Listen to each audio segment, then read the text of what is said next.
Hi everyone, it's Charlie Webster here. Thanks so much for joining us for another episode of My Sporting Mind. We're proudly supported by sportinglife.com, the home of expert analysis and insight for racing, football, golf, and so much more.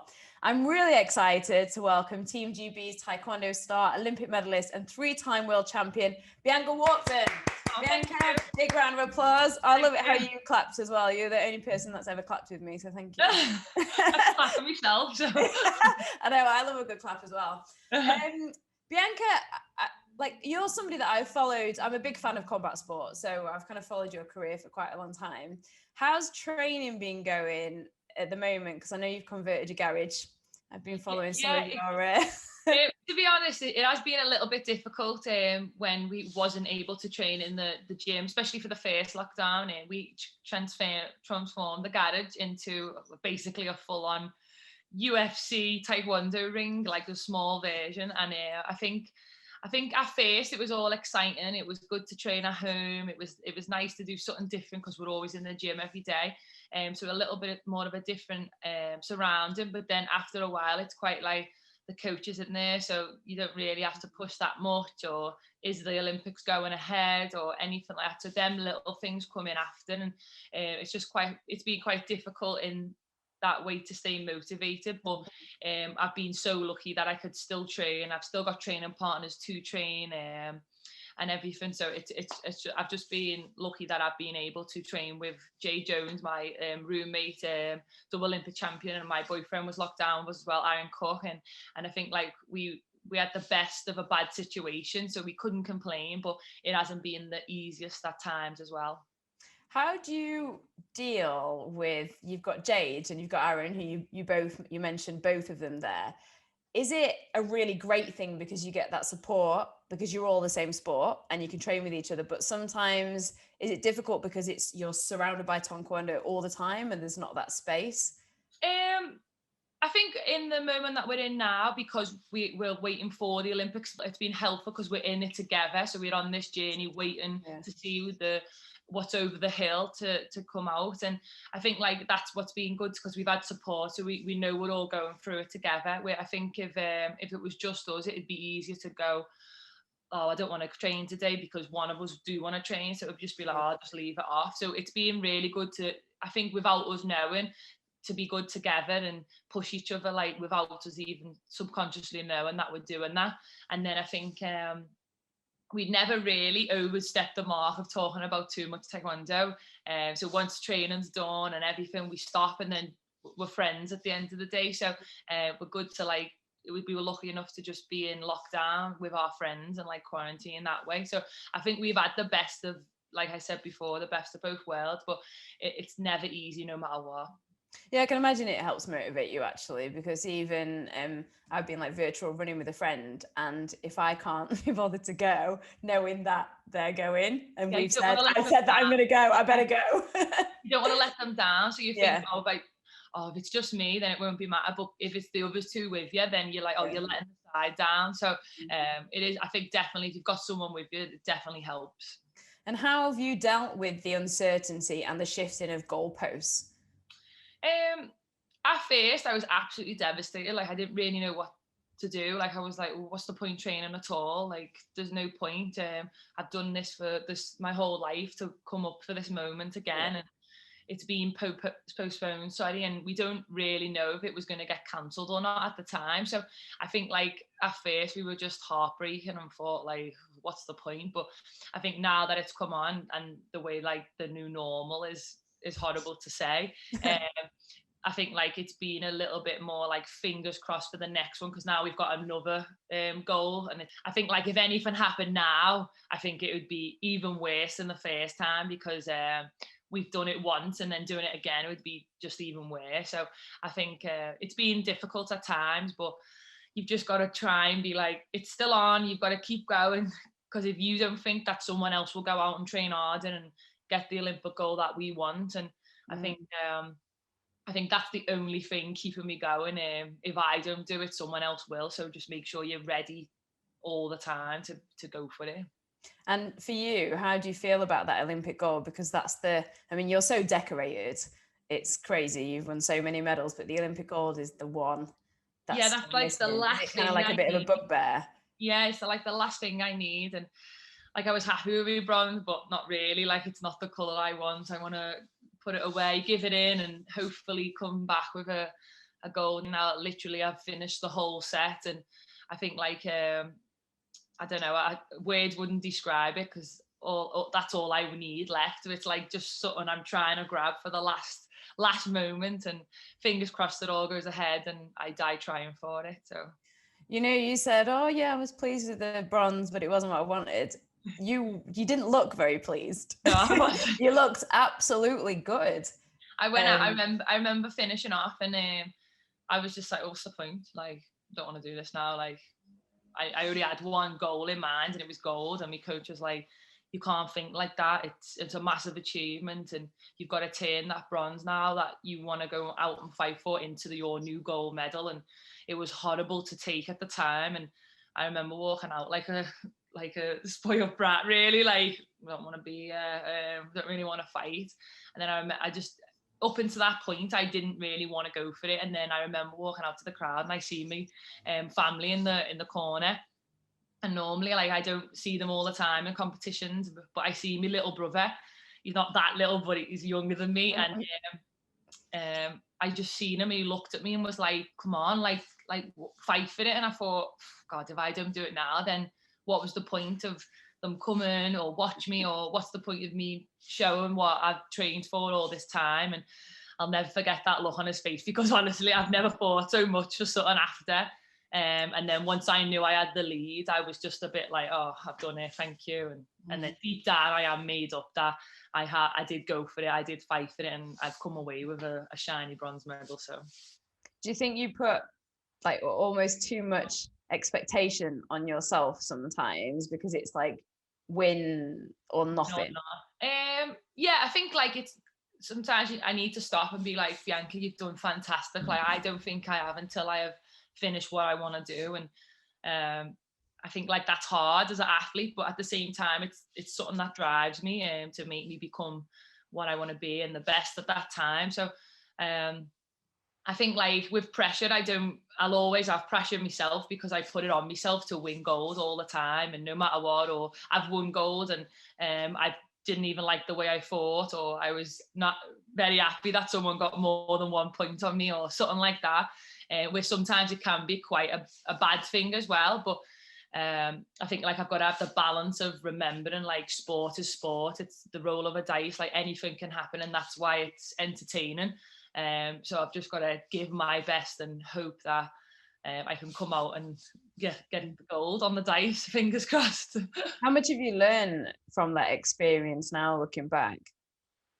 I think because it was so close, it was hard. It was like sudden death in the semi-final, and then sudden death is the first person to score, and then in the fourth round, which is like you only get the fourth round if it's equal. So for it to be that tight was just like, if anything changed in the wind or the steps or kicks, anything could have changed, and it could have been the other way around. And I think like that has made me realize like sport, it's not like you can't take it for granted. Like you can go out there and like on paper be the best in form, best in shape and mentally, but it just doesn't go. You have to find a way to make sure it happens, because that's what the good thing about sport is, to be entertaining, and the underdog wins or the champion wins, or just something just doesn't happen that time. So I think like that's made me realize mentally, like all I can do is my best and give everything I've got, because you could kick the head 1,000 times and it just doesn't go up like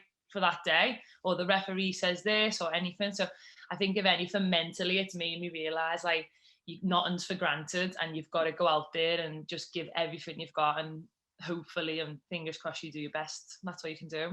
Yeah, because there's not everything you can control in that environment. How have you dealt with the losses? Because correct me if I'm wrong, but you strike me as somebody that's kind of, up there or then quite low if it hasn't worked your way. How do you deal with those emotions and come back from that? Yeah, like it's everyone sees all the happy times and the wins and everything, but if something just doesn't go right or I don't win that comp, I'm absolutely devastated straight away. Like I wear my heart on my sleeve, and straight away, you'll know straight away by my face, like I'm never smiling if I'm on a silver or third. I'm just like, I wish I was waiting to see. But I think like all you can do is your best. Like you shouldn't be so hard on yourself. And I think like in the years coming off, like I shouldn't take myself for granted, because that's all I could do, my best on the day. And if that's all I can do, I can live with that. I'd rather live myself and give the best I've got and die trying than not try. And I was never happy with the situation. Does that make sense? So yeah, I think like it is hard to deal with, even in training. If I get one shot wrong, I'm crying for the rest of the day. Like I just want to go back to the gym straight away.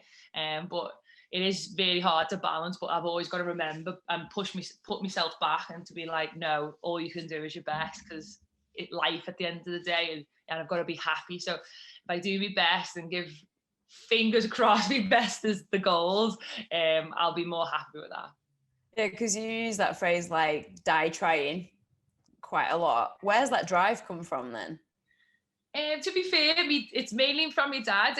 My dad comes to the competition and everything, and always message me, and all he ever says is no mercy, like go for it, die trying. Like, oh my God, have you been watching Cobra Kai? Yeah, like literally, like I think he no got mercy. it from that ages ago. Like, and now ever since that, it's been stuck in me head, and it's been like no matter what, go for it, because it's like life or death really at the same time, because all I want is to be the best and give my soul. So then me die trying and giving that is to that limit. So if I don't believe that I give me best and die trying for it, it might not be good enough. It might be good enough, but I think every time I go in that competition, I just stand there and think, come on, they've got nothing to lose now. It's all or nothing. Like, because I want gold or nothing. Like, so it's basically die trying for me.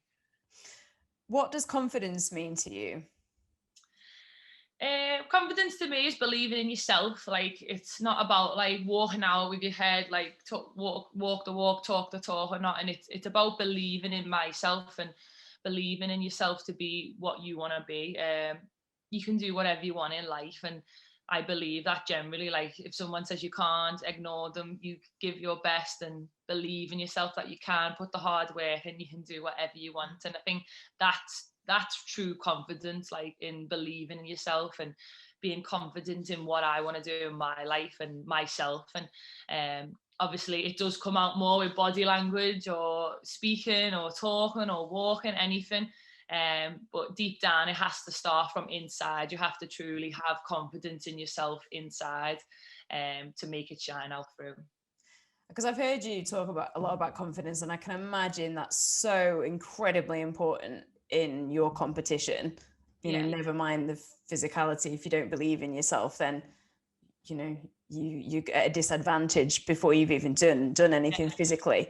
How have you gained that confidence over the years? Because I can imagine it's not just something you click your fingers and get. I think like like you said, if you go out to the competition, I stand in the ring and I look timid, like I don't want to be here. I don't. People like your opponent will sense that. Like I do it now. If I see someone, they just don't want to be there, I'll be like, you don't want to be here. Like take advantage of it because it's a fight. I want to be the best. I want to take over. So I think like if you show that with your body language, like you said on the ring, it's you've already lost half the battle. So you've got to truly believe it and not just act, because you can act it and walk it, but then as soon as something hard comes and a bad situation happens, that's where it shines through, because you've got to be confident to pull yourself out and pick yourself up and do it again. So just if you don't believe it at first, try and act it, but you've got to truly deep down believe, because it is hard, and it's always hard. Like sometimes I really am so nervous. I don't want to be there. I think, oh my God, I'm going to lose. What if I'm not good enough? What about if it goes? Everything like that comes in your head, but you've got to be able to like trust yourself, believe, and stop and like live in the moment and truly believe that if I just do my best, then hopefully it'll come through. And then I think with me doing that, it's proved that confidently, if I believe in myself, it comes out. So that's truly what I mean about confidence. So do you still get that mental chatter? Yeah. That doubt you do? You're gonna lose, you're gonna lose, you're gonna lose. I'm like, oh no, I'm gonna lose. Just talk to myself. Most of the time they both say I'm gonna lose, and then I'm just like, no, and then I'm like, come on, concentrate. And then all them years of training, all them days and minutes and hours I've done and put in the gym, it's something like switches inside and be like, everything you've done is just give you your best and all you can do, and then hope most of the time it pushes them away, and hopefully I get a better result from there. You said about nerves, that you get nervous. What's that feel like? It's horrible. It's just more like it's quite like pressure. There's a lot like you just don't want to be there. You just want to run away. Some people want to run away. They just want to stop. They just want to shut down or anything. And everyone's so individual of getting nervous, or you get sweaty or hot. But I think like for me, it's just more just like, oh my God, I can't breathe. Like I end up starting trying to bathe as well because I'm nervous that much. I'm like at the ring, like, oh, I feel sick. But then as soon as that hand goes, for some reason, that referee's hand goes to say go, it goes most of the time because mentally I've prepared myself for these situations over and over again. Yeah, do you think it is about preparing yourself, and what makes you not walk away? I mean, I know you've done this for a long time. I'd get shouted at if I walked away. I'd be like, please, can I go? They'd be like, no. That's brilliant. But yeah, it's definitely 50% of it's mental. That famous quote off Bruce Lee, I don't know word for word, but it's the one that fears a man who kicks like 10,000 times one kick instead of 10,000 kicks. It's like you could have one kick, and if you're that confident and in control of yourself about throwing it and believing it, you'd be so dangerous. You've just got to trust yourself, where you could have everything under the sun and fitness, strength, everything, but you're just mentally not there, then it'll come through at the end of the day, and it'll come through in them 6 minutes that we've got to fight. So it does shine through, and I definitely think it's a 50-50 50-50 for mental and physical. So what work do you do on your mental health and your mindset? I'm quite lucky actually. I have a psychologist. I've worked with him quite a long time, since I was young. 15 I was, and then his name's Dr. Steve Peters. He's quite known for like the chimp model. I know exactly who he is. Yeah, the chimp paradox. Yeah, really good. And he's slapped my chimp a few times and helped me. And I think he's just made it more like structured about life, and about like make sure all I can do is my best, living my life, not like letting it take me over or making me be scared or feared. And I think like the more practice I've done, like all the years I have, the just easier it is to control it, and the better it is for me to get like confidence from it. What's the best piece of advice he's given you? Oh, he's got the one. There's so many at all, but the best thing every time I see him, I think I've heard every answer that he's ever heard because I've seen him for so long. But every time I go there, I try and like come up with something like, yeah, but this could happen. This could happen. Catch him out. And he just, he straight away, he always has a story, and he always puts it into perspective that it comes back to me being the best. And that roll the dice one was from him as well, about sport and everything. And there's too many to pick one. Is there anything that you would advise people at the moment in terms of, that it's challenging, that you can kind of impart from the work you've done in psychology with him and in your game, especially about self-doubt, nerves? It's hard because everyone's different in the mind, everyone's different in their approach to everything. But the best thing that actually just reminded me of something, the best thing he ever said was, if I had to pick anyone who I wanted to be in the whole world and go out there and fight in the competition, who would I pick? And I said myself. Like I would pick myself because I believe in me. I don't know anyone. I don't want to be anyone else. I want to be me. I want to win with me. So I think like if you've just got to trust yourself and enjoy what you do, because if you don't enjoy it, there's no point doing it anyway. And then just take it day by day, and day by day, second by second, and I think then it'll help. Never look too far ahead. Don't look behind you. You've got to live in the moment and just trust yourself and like love yourself, really. I agree with you in terms of looking too far ahead, especially at the moment. I think that's a really helpful thing because there's so much uncertainty.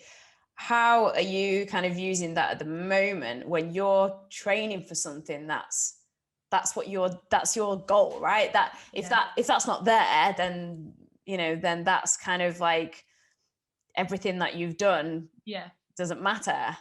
I think it's like you said, living in the moment's the best thing. With this whole world pandemic, no one would have known anything what was happening now. Everyone had different plans. No one thought they'd be locked up or on a lockdown, everything. So I think like it's just show even more. You've just got to live day by day, like, and enjoy the moments, the little moments, because you just don't know what's going to happen around the corner.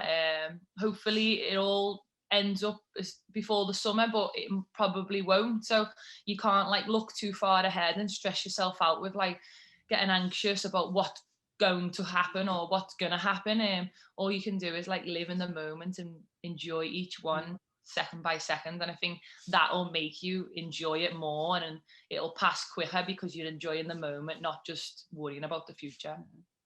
And how when I've been talking to people during this, especially because it's been with athletes, injury comes up so much, and it's really interesting how different people mentally cope with those stumbling blocks, because I think it's something so many people can to relate to. Even whether you're a professional athlete or not, you come up with something which you think is going to happen, you work towards something, and then something crashes, messes it up. I was trying to think of a nice way to put that. And you've been through a couple of quite serious injuries, and I remember just before 2012, you were looking toward 2012, and then you had a terrible injury, and then you actually you competed, went down a weight and everything, to try, because it was only 2 weight classes, right, in 2012, so you had to change weight, and then you actually fought when you were told not to. How do you look back on that? Do you think, oh God, I shouldn't have done that? Or what's the most important thing you've learned from that? Well, if anyone asked me to do it all again, I probably still would have done it all again, because I think in my mind, all I wanted to do was give myself a chance, the smallest chance. It doesn't matter how big or small. In my mind, if there's one little percent that there's a little chance for me and I don't try it, then I'd never live with myself. Like I'd resent it and regret it for the rest of my life. So I think no matter what, I was always going to try. Even when people said no, even when the surgeon said like, no, Bianca, do not fight. Straight after my ACL, I was on the mat fighting in 2.5 months. And that's like unwritten in the ACL reconstruction. And I think like it showed me, if anything, like anything is possible, because realistically, even though I didn't go to the Olympics, people said I wouldn't get fit, I wouldn't get my leg back, I wouldn't get the strength back. And I got to do all these little milestones and overcome things that people said I couldn't do, because I just believed in that one little chance. And it didn't pull off for me, and I didn't go, and I didn't make the team in 2012. But I think if anything, it showed me how determined I am to take each step by step. And then if anything, it helped my rehab ability to go for the next year and the next cycle after that. So then the second time I did my ACL in 2014, it was like, oh, as I say, like, it's not that bad anymore, because I went through the hard way. I pushed it that much, and it was like I wore the t-shirt and was like, okay, I'll do it again. Yeah, that's interesting, because I'm going to ask you about that one, because you've said in the past that second injury was the one that made you who you are. What do you mean by that? Yeah, definitely. I think that's when I figured out, like, mentally, all them little stones I went through and all that belief in myself all made me, it just like clicked from 2014, because it was like, no, I am a good athlete. If I work on my mental side just as much as my physical side, then it helps it balance it out. Where all I used to believe was, if you're physically good, if you do every kick, then you'll win, like you'll just win.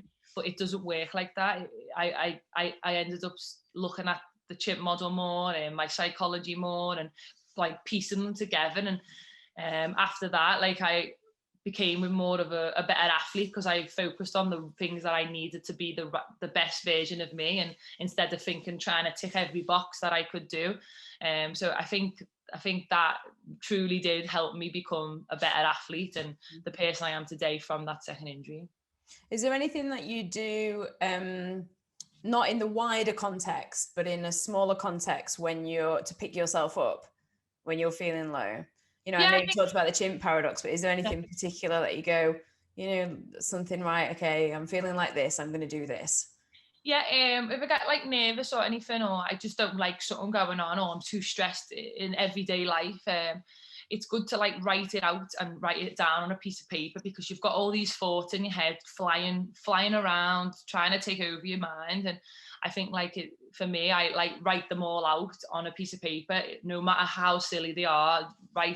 It could be, I don't like my hair today. I write it down, like put it on that piece of paper, and then you try and answer it with real facts, like on the sheet, and then it helps you and makes you realize the truth and the facts. Like, if I don't like my hair, change it then, or just wash your hair, like do what you want, something silly. It could be anything, like or your hair does look good, you're just being silly, like anything. It could be absolutely anything. And I think like that's made me realize, like, then I stop thinking like silly things, because I've got the answer now to that silly thought or bad thought that I thought of. But then sometimes it'll be the same one over and over again, but I just try and just answer it and over again, and then eventually it goes away and it helps, and you're able to like control it more. Yeah, I do that. It's almost like, is that thing that you're saying to yourself a true narrative, or is it a false narrative? And then seeing it, you're like, oh, well, my hair's exactly the same as it was yesterday, and I thought it was fine. So maybe it's fine. Maybe it's just the way I'm feeling in my head. And yeah, I think that's really important. Yeah, so if you let it out and answer it, then it does help. And that line, what is it, like, a problem shared is a problem halved, is 100% true. Like, if you let it out and speak, and most of the time you feel a lot less like, oh, happy with that. So let it out. Because otherwise it's like in your own head. Yeah. And how do you block out the noise and the public? Because I remember when you fought, I think it was 2019 in the World Championship. And it was, I mean, I'm not saying it was controversial, but there was a lot of talk around it. And you were booed as well in the audience, because, I mean, you can probably describe it better than me, but you were basically against your Chinese opponent, who's become a bit of a nemesis for you over the years. I'm sure she loves you. And then she was ahead, and then you took it in the last minute, and some people kind of thought it was not, I don't know, sportsmanship. The right way to win. People think it wasn't the right way, and I wouldn't. So basically, she was up by a few points, and I was trying to get points, but it didn't happen. But she kept like going out for warnings or falling over. And then I remember there was like a split second in my head where I thought, well, she's going to go out. I can't win this way. I might as well try and get her disqualified, because if you're not going to fight that way or fall out, and I don't want to just accept that I've got silver. I trained all that hard. I did them 5 fights just to get there, 4 fights to get there. And then what was I just going to do? Just accept not going for it. And to be honest, I wish I never won that way. But in that moment, in that time, all I seen was, well, you're going out, so I'll just try and get more gamjungs and get you out or kick you out or anything. And eventually it just started happening. I didn't think anything more than that. I just thought, oh, it won't happen, but if I can get it disqualified, I will, and then I'll win. And then it just happened like so quick. I think that's what it was as well. It was so quick that it got disqualified, and it went my way. And there and then I was just that happy that I came from nothing to becoming the champion, of winning, like in which is a valid way to win as well. It's obviously not the best way to win, but it's still a way to win, right? It's a way to win. Like that's the rule book. If you make 10 warnings and 10 ganjungs, then you're out because you're not fighting. So I took full advantage of it, which was, it's not the common etiquette to do that, but if I've trained all that time to be that best and become world champion again, for the first person to come 3-time world champion, I wasn't going to give that away slowly or shortly. And I've always said I'd die trying till the last second, and it came off like that. And I was so happy, but then instantly changed in seconds when you're in that hometown and you get booed from other countries to say like I did it the wrong way, when all I did was what any other athlete would have done, to go out there and fight for the gold medal, or I would have gave up and just settled for silver. But then at the time it was like I just didn't know what to feel, because I was happy I won, but horrible that I won that way, and horrible that I got booed in the UK in Manchester. And I think after that I just didn't expect like it to be like so big and so big of a story, and it was quite something new that's never really happened in Taekwondo. So to deal with like all the Chinese fans and saying like it was wrong, I was robbed and everything, was quite mentally really hard. And I deep down really truly still don't really like the fact I won that way, and I'll never ever like that gold medal compared to my other two.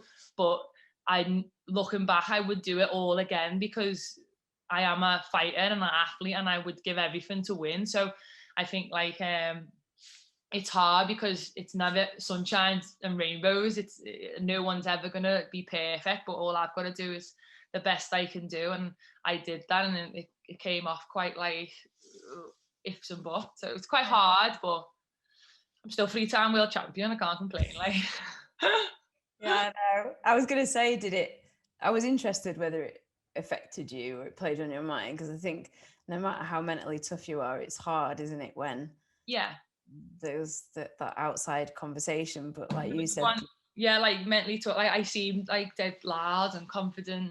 I am most of the time because I'm a happy person.